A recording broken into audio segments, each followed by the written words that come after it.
Quando se fala em bolsa de valores no Brasil, um nome é praticamente uma lenda: Luiz Barsi. Hoje a gente vai mergulhar na mente do chamado rei da bolsa, um bilionário que construiu um império com uma filosofia que, olha, desafia quase tudo que se pensa sobre riqueza.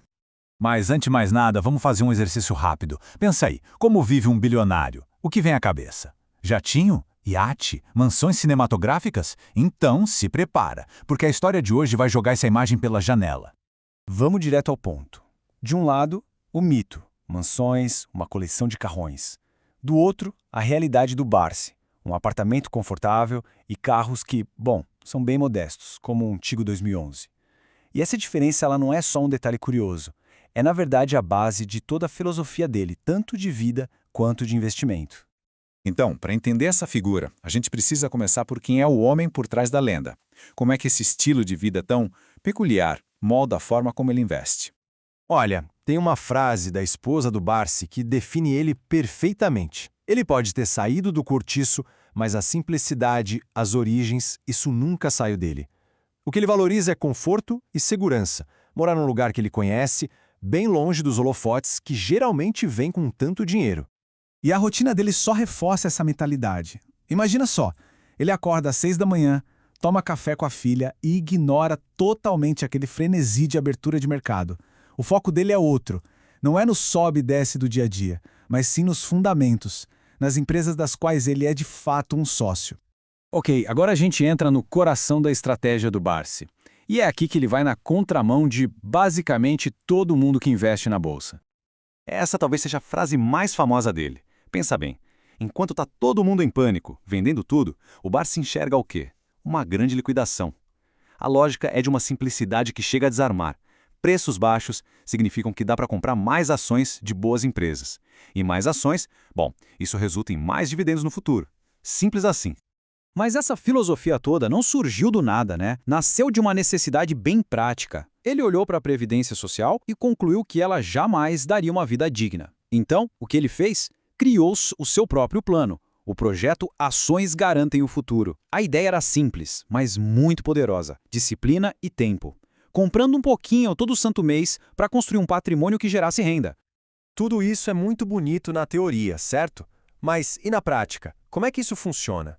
Bom, vamos dar uma espiada no Barsi operando em um dia comum. No telefone com o operador, a ordem sai assim, sem hesitar. A análise já foi feita. O preço tá bom. A ação, então, é clara, decisiva. Ele vê a oportunidade e age, sem alarme, mas com uma convicção que, olha, impressiona. E qual a escala dessa convicção toda? Pensa nesse número, 12 milhões de reais, em uma única tarde, em ações de uma única empresa. Isso aí não é uma aposta, gente, é estratégia pura, só que numa escala monumental. Agora, vamos para um tópico um pouco mais complexo. O Barsi tem uma crítica muito profunda a uma prática bem comum no mercado, que ele acredita ser extremamente prejudicial para todo mundo. A prática que o Barsi critica tanto é o tal do aluguel de ações. Funciona assim: alguém pega emprestada a ação de um investidor, paga uma taxinha e vende essa ação na mesma hora. O objetivo? Torcer para o preço daquela ação despencar. Se cair, a pessoa recompra mais barato, devolve a ação para o dono original e embolsa a diferença. É, no fim das contas, uma aposta na queda. E a opinião do Barsi sobre isso é forte. Ele chama essa prática de o carrasco do mercado. Mas por quê? Porque para ele, o efeito colateral dessa aposta na queda é simplesmente devastador para todos os outros investidores. Ele explica o mecanismo. Grandes fundos alugam milhões de ações e vendem tudo de uma vez. O problema? O dinheiro dessa venda massiva não volta para o mercado. Ele é, na prática, retirado do sistema, drenando a liquidez que deveria estar ali, financiando as empresas. É como tirar o sangue do corpo. E o impacto disso é gigantesco. Ele cita o exemplo do Banco do Brasil. Em um certo momento, essa prática tinha drenado cerca de 8 bilhões de reais do mercado. 8 bilhões! Para o Barsi, essa é uma das principais razões da fragilidade do nosso mercado de ações. Bom, estamos chegando na nossa última parte. Com tanto sucesso, com tanto dinheiro, o que é que ainda move Luiz Barsi e qual será, afinal, o legado dele? Para entender o que move ele hoje, basta um número. Em 2023, ele recebeu, em média, R$ 1.100.000 por dia, só em dividendos. Fica bem claro que a motivação, a essa altura, já não é mais o dinheiro. O legado dele já está sendo construído ativamente através da AGF, Ações Garantem o Futuro. Liderada pela filha dele, a Louise, a plataforma usa a tecnologia para tornar o método Barsi acessível a centenas de milhares de pessoas. É a forma de garantir que a filosofia dele continue a prosperar.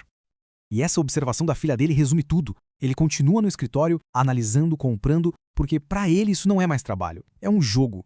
É a estratégia, o desafio, a paixão de uma vida inteira. É simplesmente o prazer de jogar um jogo que ele domina como ninguém.